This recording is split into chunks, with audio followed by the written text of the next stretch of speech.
अस्सलाम वालेकुम रहमतुल्लाह। ये बात है आज से 8-9 साल पहले की, जब मैं कोई 16-17 साल का हुआ करता था और मैट्रिक का स्टूडेंट था जब मैंने अंजुमन तलबा इस्लाम में शमूलियत इख्तियार की। और उसके साथ साथ जो मेरा प्राइम फोकस था उस वक़्त, क्योंकि हिस्ट्री पढ़ने का शौक़ था, तो तमाम सूबों के बारे में मैंने पढ़ने की कोशिश की। तो जब मैंने बलूचिस्तान के बारे में रिसर्च की तो गूगल पे तो बलूचिस्तान के बारे में कम और आज़ाद बलूचिस्तान के बारे में ज़्यादा चीज़ें मुझे दिखाई गई। तो मैं बिल्कुल चौंक गया कि यार ये क्या कोई नया मुल्क बनने जा रहा है या क्या सिलसिला बन रहा है। और जब उसकी गहराई में गए तो तब अंदाज़ा हुआ कि Indian propaganda was at its peak. तो मैंने सोचा कि प्राइम फोकस मेरा ये होना चाहिए कि हम लोग अब इस इंडियन प्रोपेगेंडा को काउंटर करने की कोई कोशिश करें। अब सोशल मीडिया से हमने शुरू किया, कुछ ट्विटर के, कुछ फेसबुक के हमारे दोस्त अहबाब थे, यूट्यूबर्स थे, उन लोगों के साथ मिलके से काउंटर किया। लेकिन मैंने कहा नहीं, जो मुझे नज़र आ रहा है वो ये है कि जो नफ़रत है वो लोगों के दिलों तक सरायत कर चुकी है और वो नफ़रत डाली गई है पाकिस्तान के ख़िलाफ़, उसको काउंटर करना होगा। मैंने वफाकी उर्दू यूनिवर्सिटी इस्लामाबाद और नेशनल प्रेस क्लब इस्लामाबाद और इसके साथ साथ करते करते पूरे पाकिस्तान में ऐसे सेमिनार्स कराए, रैलियाँ, जलसे वगैरह कराए, जिसमें मैंने कोशिश की कि ऐसे बलूचिस्तान के हीरों को बुलाया जाए जो कि आपस में तो सियासी इख्तिलाफ रखते हैं लेकिन पाकिस्तान के लिए हमेशा कुर्बानी देने को तैयार हैं।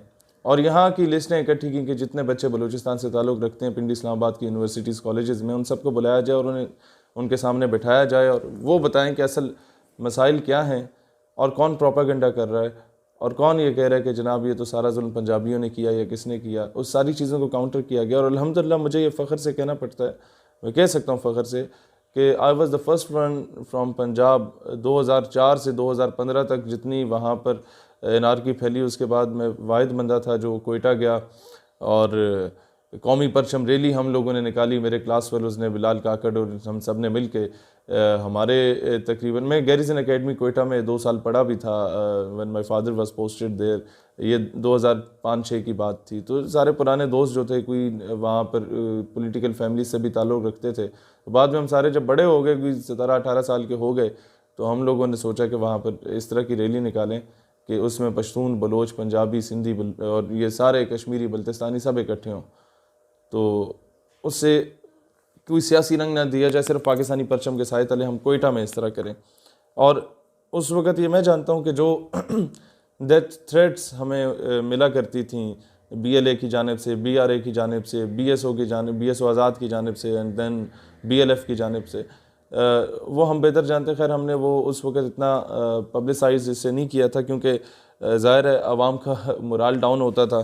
तो खैर वो सारा किया।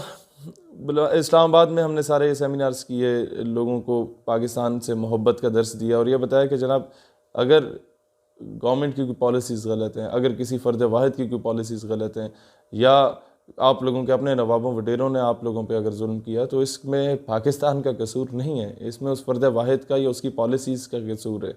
और पाकिस्तान तो हम सब का मुल्क है, इससे मोहब्बत, मैं तो पाकिस्तान से मोहब्बत इसलिए नहीं करता कि मैं यहाँ पैदा हो गया, पला बड़ा। मैं तो अलबत्ता सिर्फ इसलिए करता हूँ कि ये वाहिद रियासत है, रियासत मदीना के बाद जो कि इस्लाम के नाम पे हासिल की गई। तो मुझे तो इससे अकीदत और मोहब्बत रसूलुल्लाह अलैहिस्सलाम के निस्बत से है। नाउ कमिंग फॉरवर्ड, वो दिन भी था जो मेरी ज़िंदगी की ख्वाहिश थी कि डेरा बुगटी में सुई का इलाका, जहाँ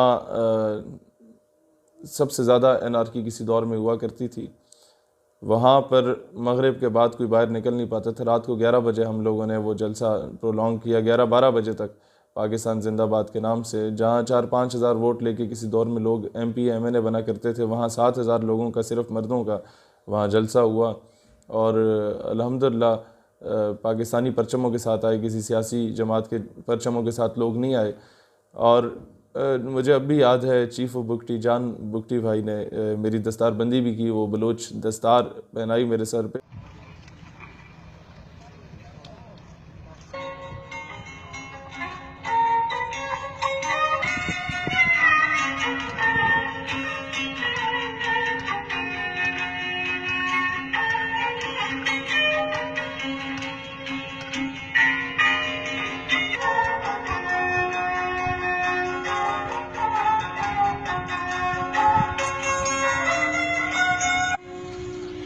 ये जान मानो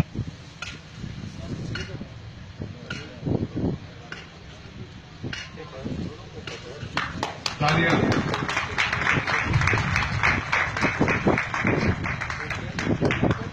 और इंशाअल्लाह ताला मैं इसकी पूरी लाज रखूँगा और वो हमारी लाज रखेगी।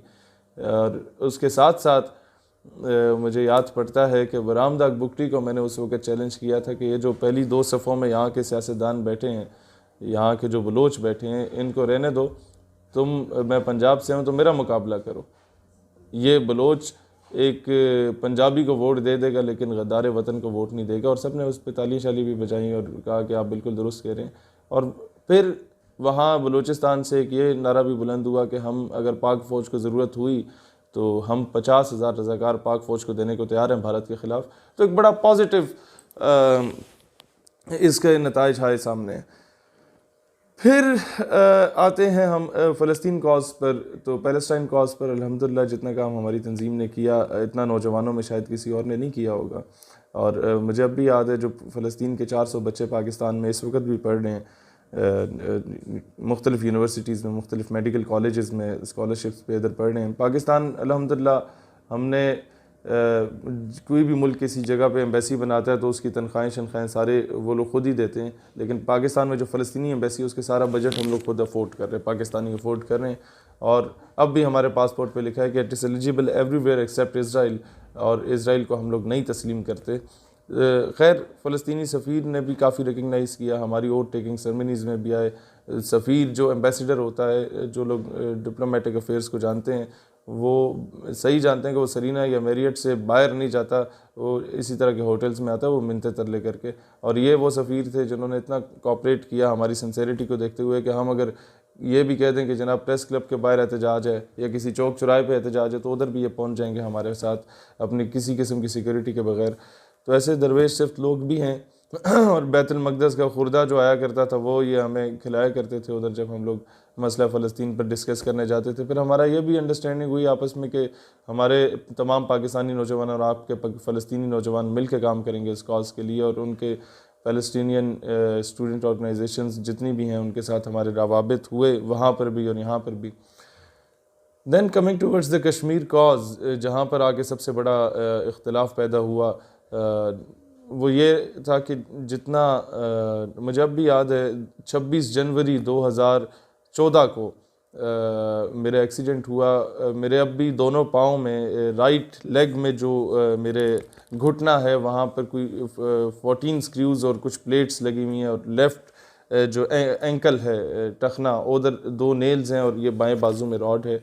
ये हमारा एक्सीडेंट हुआ था जंड अटक के गांव है चूरा शरीफ, उसके सामने। तो वो गाड़ी अनबैलेंस हुई काफ़ी ज़्यादा स्पीड में, तो वो सीधा दरख्त में लगी। तो ये 26 जनवरी को था। उसके 8-10 दिन के बाद 5 फरवरी आ रहा था और हमने प्रोग्राम रखा हुआ था आज़ादी कश्मीर पर। खैर अब मैं तो बिल्कुल एक ही हाथ, ये राइट हैंड ही काम करता था, बाकी तो सारे बिल्कुल पट्टियाँ बंधी हुई थी पूरे जिस्म पे। 2014 की बात है। और मुझे याद पड़ता है कि यासीन मलिक साहब, अल्लाह उनको ज़िंदगी दे, यौम कश्मीर पे मकबूजा कश्मीर के हुर्रियत रहनुमा यासीन मलिक ने हम कश्मीर से ज़ारी यकजहती करते रहे बचपन से। उस दिन उन्होंने 5 फरवरी को, मैं प्रोग्राम में तो ना जा सका, अलबत्ता यासीन मलिक की बेगम साहिबा मिशाल मलिक बहन, उनकी छोटी सी बेटी थी तब 1-2 साल की, वो और उनकी जो वालदा थी, ये तीनों शख्सियात वहाँ तशरीफ़ लाईं। और मैं समझता हूँ कि उस दिन मुझे अंदाज़ा हुआ कि यार कितना ज़्यादा ये लोग कॉज के साथ सिंसियर हैं कि नज़रियाती लोगों को ये नहीं छोड़ते। फिर मज़ीद आगे बढ़ते हैं तो कुछ महीने में व्हील चेयर पर रहा, 3-4 महीने। उन दिनों में काफ़ी ज़्यादा दहशतगर्दी होना शुरू हो गई और हम लोगों ने जान हथेली पे रख के जितना हम लोगों ने काम किया उस दिनों में, पाकिस्तान के नज़रियाती एहसास का दिफा करने के लिए, पाकिस्तान से मोहब्बत का एलिमेंट उजागर करने के लिए, तमाम तर दहशतगर्दाना क़ुव्वतों के ख़िलाफ़ हम लोग लड़े, एक किस्म का नज़रियाती जंग लड़ी हमने। तो फिर जो धमकियों का एक सिलसिला BLA की जानिब से था वो TTP की जानिब से भी इनडायरेक्टली शुरू हो गया। और मैं वो चीज़ एक्सप्लेन नहीं करना चाहता कि जो हम लोग चिराट में जा रहे थे, कुछ दोस्त वगैरह जितने फ़ौजियों के बच्चे चचे हैं, तो रास्ते में हमारे साथ क्या होने वाला था और अल्लाह ने हमारी जान बचाई। लेकिन मैं मज़ीद आगे आता हूँ कि कश्मीर कॉज पे जब मैंने देखा कि यार मकबूजा कश्मीर के लोगों के साथ हमारा रब्ता होना शुरू हो गया, मैं उम्रे पे गया पहली बार, तो 2 बार वहाँ भी गिरफ़्तार हो गया, क्योंकि पाकिस्तान से ज़्यादा जो लोग मुझे मिलने आते थे वो इंडियन मुस्लिम्स होते थे और सीने लग के रो पड़ते थे, कहते कुछ नहीं थे। और खैर वहाँ हमने 12 रबीउल अव्वल को रैली भी निकाल ली थी, तो उस वजह से भी गिरफ़्तारी हुई।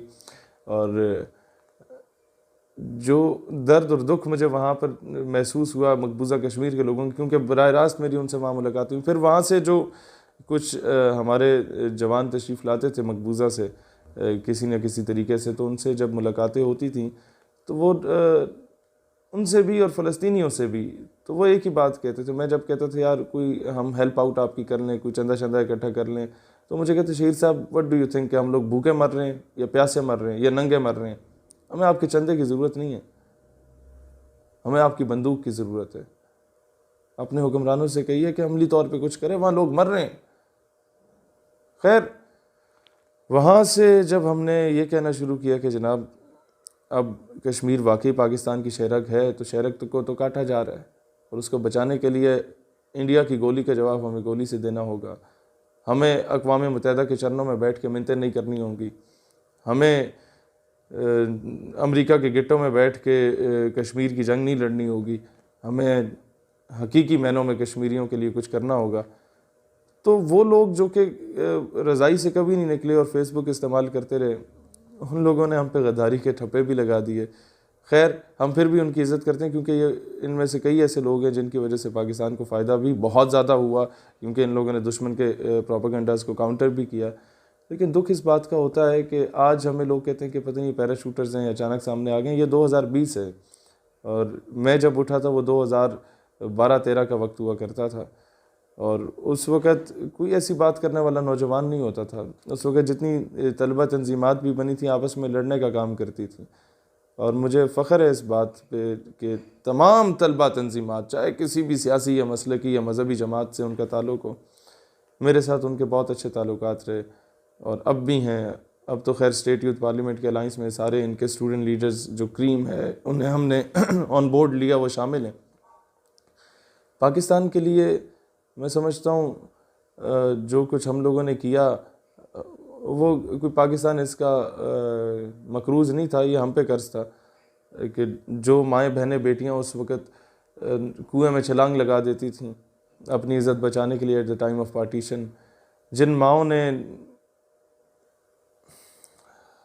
अपने ज़ेवरात बेचे थे, वो बेटी जो अपने बूढ़े बाप के साथ वो जवान बेटी आ रही थी और उसके बाप को रस्सियों से जकड़ लिया और उसके सामने कुफार ने उसकी बेटी की इस्मत गिरी की 1947 में, और उसकी छाती काट के उसे उसके बाप की गोद में फेंक दी, और बेटी अपनी ज़िंदगी की आखिरी सांसें ले रही थी और कह रही थी कि अब्बा पाकिस्तान को मेरा सलाम कहना। ये चीज़ें जब मुझे लोग आके बताते ना तो हमसे सोया नहीं जाता। अक्सर सारी सारी रात जागते रहते हैं और ये सोचते रहते हैं यार इस मुल्क के लिए क्या कर सकते हैं हम, अपने मज़हब के लिए क्या कर सकते हैं हम। लेकिन अफसोस इस बात का होता है कि फिर अगर आपको किसी बात से हमें इख्तलाफ रहता है तो आप आके गद्दारी के ठप्पे लगा देते हैं। देखिए सच को हमें तस्लीम करना चाहिए। आफिया सिद्दीकी को बेचा गया, तस्लीम करो, ना छुपाओ झूठ को। वो कौम की बेटी है, उसकी जगह तुम्हारी माँ बहन बेटी को भी बेचा जा सकता था। फिर क्या करते? फिर भी कहते कि नहीं बस ठीक है, हमें बर्दाश्त कर लेना चाहिए। अहमद कांसी को यहाँ से उठा के बेचा गया जो मुसलमानों का एक बहुत बड़ा खैर ख्वाह था। हुआ, हज़ारों लोगों को बेचा गया, हज़ारों लोगों को उठवाया गया। मुझे सबसे ज़्यादा दुख तब होता है जब कश्मीर में बग़ैर तनख्वाहों की शहादतें देने वाले मुजाहिदीन, उनको हम दहशतगर्द कह देते हैं किसी इंटरनेशनल प्रेशर में आगे, फिर कहते हैं FATF, फिर कहते हैं माशी इस्तेसाल, फिर हम कहते हैं पैसे नहीं है, फिर हम कहते हैं भूखे नंगे मर गए। यार एक बात, शायद आपको इख्तलाफ है तो आप ज़रूर रखें आप, लेकिन कम से कम पाकिस्तान का गद्दार ना कहा करें। मैं अक्सर MNAs, MPs, मिनिस्टर्स, सेनेटर्स को सामने बिठा के अक्सर कॉन्फ्रेंसेस में एक करता हूँ कि जनाब अब मज़ीद बर्दाश्त नहीं हो सकता, आप कुछ अमली तौर पे करें। तो अक्सर लोग मुझे गुस्से में आके कहते हैं कि शहीर आप बड़े समझदार हो, हमसे ज़्यादा पढ़े लिखे ख़ुद को तसव्वुर करते हो, अगर जंग हो गई और बांग्लादेश की तरह कोई हिस्सा हमसे अलग हो गया तो कौन ज़िम्मेदार होगा? आप ज़िम्मेदार होंगे। मैं कहता हूँ सर हाँ मैं ज़िम्मेदार हूँगा, क्योंकि आज से 200 साल के बाद अगर मौरिख तारीख़ लिखेगा तो ये ज़रूर लिखेगा कि पाकिस्तान हारे हुए लश्कर में था, लेकिन मौरिख ये कभी नहीं लिखेगा कि पाकिस्तान बुज़दिल और बेगैरत हो चुका था। मैं अक्सर इस तरह के सेमिनार्स कॉन्फ्रेंसेस में जाता हूँ कश्मीर पर, और बड़े आसानी से प्यार मोहब्बत से हंस के बड़े बड़े सीनियर लोग ये बातें कर रहे होते हैं कि कश्मीर में मैदान करबला बरपा है, तो मैं रोक लेता हूँ उन्हें। मैं कहता हूँ सर कश्मीर में मैदान करबला वाकई बरपा है? कहते हैं हाँ हाँ बरपा है। मैंने कहा हिंदुस्तानी फ़ौज क्या है फिर? कहता है यजीदी है। मैंने कहा तो कश्मीरी क्या हैं? कहते हैं हुसैनी हैं। मैंने कहा सर मुझे यह ना बताएं कि कश्मीरी फ़ौज, कश्मीरी अवाम मुजाहिदीन जो हैं वो हुसैनी हैं और हिंदुस्तानी फ़ौज यजीदी है। मुझे सिर्फ इतना बताएं कि कूफे वाला कौन है। डरो उस वक्त से जब मौरिख हमें कूफे वालों में शुमार करेगा। तुम लोगों को शायद मेरी बात की समझ ना आए, लेकिन डरो उस वक्त से जब मौरिख हमें बुज़दिल और बगैरत लिखेगा। अमली तौर पे काम करने की ज़रूरत है, और वी आर नॉट पैराशूटर्स, किसी के कंधे पे रख के बंदूक नहीं चलाते। या जो लोग कह रहे हैं अजाइलम ले रहे होते हैं, किस चीज़ का अजाइलम?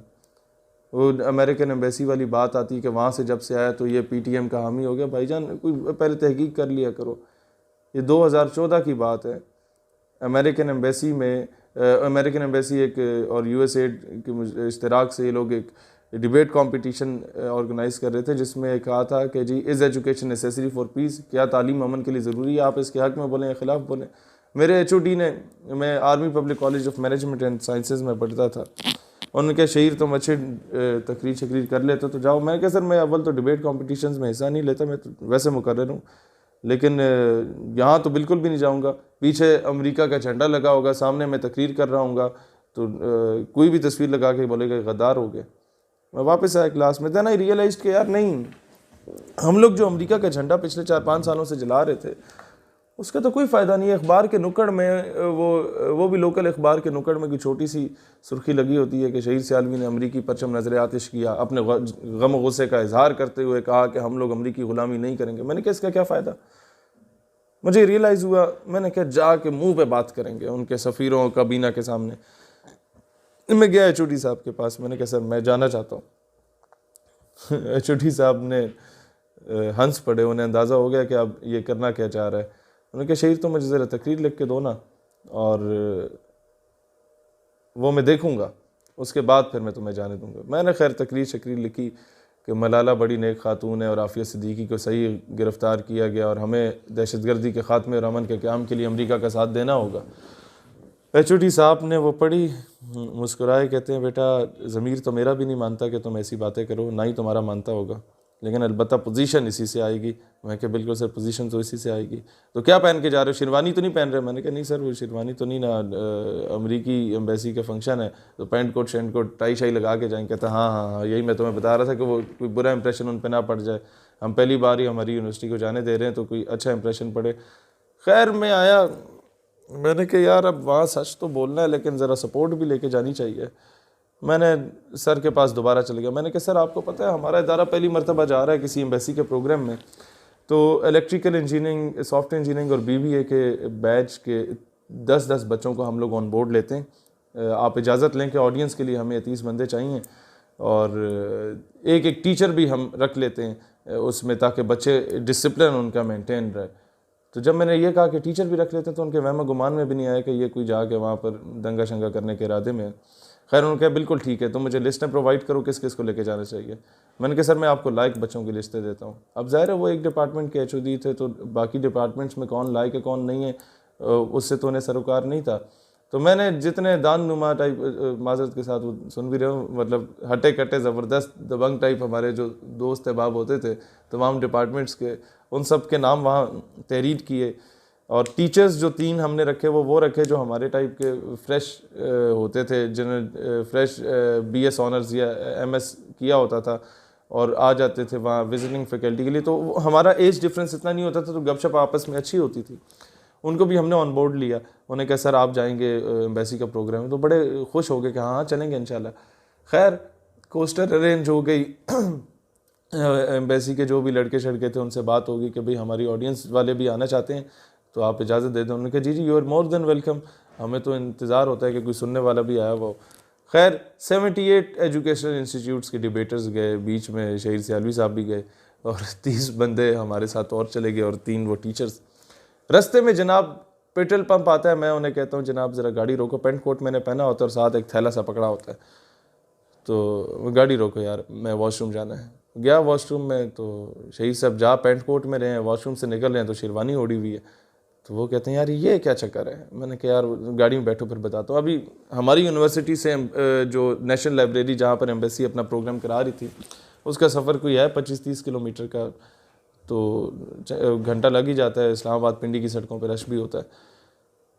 तो रास्ते में मैंने उन्हें कहा यार चक्कर ये है कि जो तकरीर मैंने कल सर को सुनाई थी और तुम लोगों को भी सुनाई थी, मैं वो तकरीर नहीं कर रहा।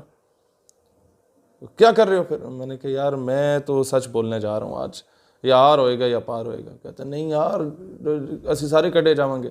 मैंने कहा यार बात यह है कि अगर निकाले गए तो पाकिस्तान की ज़मीन बड़ी ज़रखेज़ है, और जब लोगों को यह पता चलेगा कि इन्होंने अमेरिका की आंखों में आंखें डाल के बात की हैं, तो तुम लोगों को अगर निकाला भी गया तो अच्छी अच्छी यूनिवर्सिटीज़ में लोग तुम्हें एडमिशन भी दिलवाएंगे और तुम्हारे अखराजात भी खुद अफोर्ड करेंगे। तो वो थोड़े से खैर उन्हें मैंने मुतमईन कर लिया और मैंने कहा बस मैं तकरीर शुरू करूँगा तो तुम लोगों ने जो है ना वो कर देने हैं, सपोर्ट इस तरह करनी है कि किसी की ज़रूरत ना हो आके मुझे रोके। खैर मैं तकरीर करने गया, क्या तकरीर की वो आप देख लेंगे। मुझे खुशी इस बात की हुई कि जब वो सेमिनार ख़त्म हुआ, सेमिनार क्या डिबेट कंपटीशन ख़त्म हुआ, तो ज़ाहिर है अब इनाम तो मुझे नहीं मिलना था, क्योंकि सच हमेशा कड़वा होता है और सच बोलने वाले को बागी और गद्दार का लेबल भी मिलता है। लेकिन तकरीर करके मैं ऑडिटोरियम से सीधा बाहर निकल गया और आधा ऑडिटोरियम जिंदाबाद मुर्दाबाद के नारे लगाता हुआ। What is the literacy rate of United States of America? It's 99%. If education is necessary for peace, then the so-called champion of human rights and world's most well-educated nation, the United States of America, would not be responsible for the insurgency and terrorism in Iran, in Iraq, in Syria,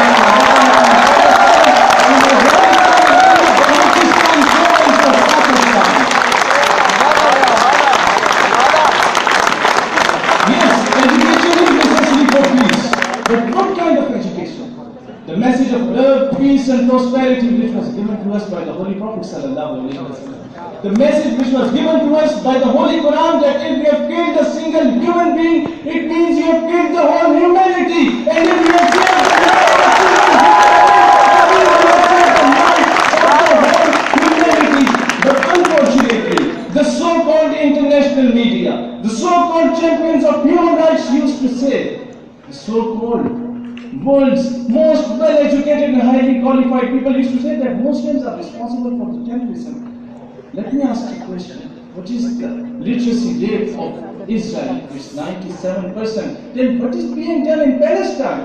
Thousands of Muslims what was done in Iran? What was done in Iraq? What was done in Syria? What is being done in Lebanon? What is being done in Burma? What is being done in Afghanistan? What is being done in Hyderabad, Dhaka and Gujarat? And what is being done in Indian occupied Kashmir? So, it has been proved that Muslims are not terrorists, rather they are being terrorized.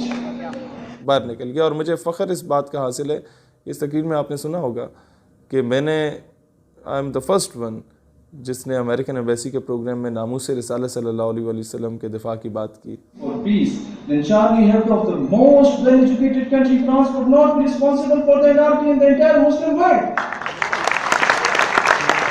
Then according to law of court, where you can't pinch and hurt the feelings of any religion, caste or creed, and according to the international blasphemy law, what do you say about the nation where patients are the most sensitive about their beloved Prophet sallallahu alaihi wasallam? Dear audience, Let me to express extent of these patients in my national language because English linguistics counts absorbed by these patients. हमने हर दौर में नामों से रिसालत के लिए की है, छोड़कर सियासत का सिलसिला फुसूल, फकत एक नाम मोहम्मद से मोहब्बत की है। मैंने अफ़गानिस्तान से फ़लस्तीन, कश्मीर से बर्मा तक के एक एक मुसलमान मज़लूम की बात की और कहा कि दहशतगर्द असल तुम लोग हो, अमेरिका वालों, जो दुनिया का अमन तबाह कर चुके हो। खैर, जब मैं ऑडिटोरियम से बाहर निकला तो आधा ऑडिटोरियम नारे लगाते हुए बाहर आ गया। पोजीशन मेरे लिए वो नहीं थी कि वो फर्स्ट सेकंड थर्ड पोजीशन देते, वो तो देनी भी नहीं थी उन्होंने। पोजीशन मेरे लिए ये थी कि जो दूसरे स्कूल्स और कॉलेजेस और यूनिवर्सिटीज़ के टीचर्स और प्रिंसिपल्स आए हुए थे अपने बच्चों को लेके साथ, उन लोगों ने मेरा माथा चूमा था कि बेटा तुमने हक अदा किया, सच बोला। और मैं हमेशा एक तलकीन करता हूँ लोगों को कि सच बोला करें। खैर, इस पे लोगों ने बाद में, जिन लोगों ने तकरीर नहीं सुनी उनके लिए भी सुना देते हैं आपको। प्रोपेगेंडे भी किया, पता नहीं वहाँ से आ गया तो इसने क्या कर दिया। इसलिए मैं आवाम से कहता हूँ कि सुनी सुनाई बातों पे यकीन ना किया करें। आप लोग तहकीक कर लिया करें कि यार अगला बंदा कितना ख्वार हुआ है। मुझे याद है कि जून जुलाई की सख्त गर्मी हमने सिबी, डेरा बुगटी के सहराओं रेगिस्तानों में गुजारी है। और मुझे याद है कि इस्लामाबाद की सर्द रातों में हम लोगों ने जनवरी की और दिसंबर की रातें गुजारी हैं। और इस तरीके से जाके हमारी नज़रियाती टीम बनी है। किसी के हमने बूट पॉलिश करके, या किसी के कंधे पे बंदूक रख के, या किसी के मिन्नतें तरले करके, या किसी की गोद में बैठ के हम इस मकाम तक नहीं पहुँचे जिस तरह लोग हुकूमतों में पहुँचते हैं। हम अगर पाकिस्तान का दिफा करते हैं या पाकिस्तान से अकीदत और मोहब्बत रखते हैं तो ये हमारे ईमान का हिस्सा है।